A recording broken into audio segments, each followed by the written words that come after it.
అనుచిత వ్యాఖ్యలు చేసిన ఓ యూట్యూబర్స్పై ఏకంగా ఓ ముఖ్యమంత్రి హోదాలో ఉన్న వ్యక్తే మండిపడ్డారు. అలాంటిది ఒక ప్రజా ప్రతినిధే బహిరంగంగా అశ్లీల నృత్యాలను ప్రోత్సహించడం, అందున ఆయన్నే అసభ్యంగా ప్రవర్తించడం, పైగా వేదిక మీదే బూతుపాట పాడడంతో ఎలాంటి చర్యలు తీసుకుంటారు అని పలువురు నెట్టింట ప్రశ్నలు గుప్పిస్తున్నారు. Bihar Janata Dal United MLA Narendra Kumar Neeraj alias Gopal Mandal మరోసారి వార్తల్లోకి ఎక్కారు. భగల్పూర్ జిల్లా నోగాజియాలో జరిగిన హోలీ వేడుకల్లో పాల్గొన్న ఆయన అక్కడ వ్యవహరించిన తీరు తీవ్ర వివాదాస్పదంగా మారింది. వేదిక మీద ఉన్న నృత్యకారిని దగ్గరకు వెళ్ళి ఆమె పట్టుకొని అసభ్యంగా ప్రవర్తించాడు.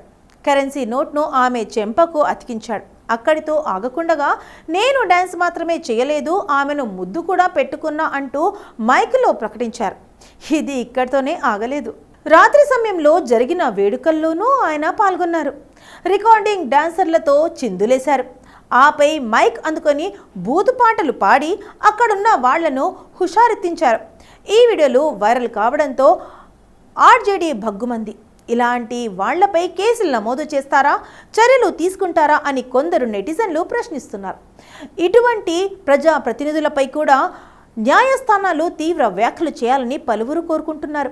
సోషల్ మీడియాలో పోస్టులు పెడుతున్నారు. గోపాల్ మండల్వర్ లోకి ఎక్కడం తొలిసారేం కాదు. గతంలో ఆయన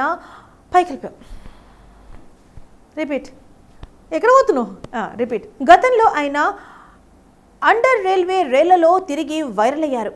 కొందరు ప్రయాణికులు ఆ చర్యను వీడియో తీసి సోషల్ మీడియాలో పోస్ట్ చేశారు. ఆ టైంలోనూ ఆయనపై విమర్శలు రాగా కంపార్ట్మెంట్లో మహిళలు లేరని, బాత్రూమ్ వెళ్లాల్సి రావడంతో అలా వెళ్లారని అప్పుడు తన చర్యను సమర్థించుకున్నారు ఆయన.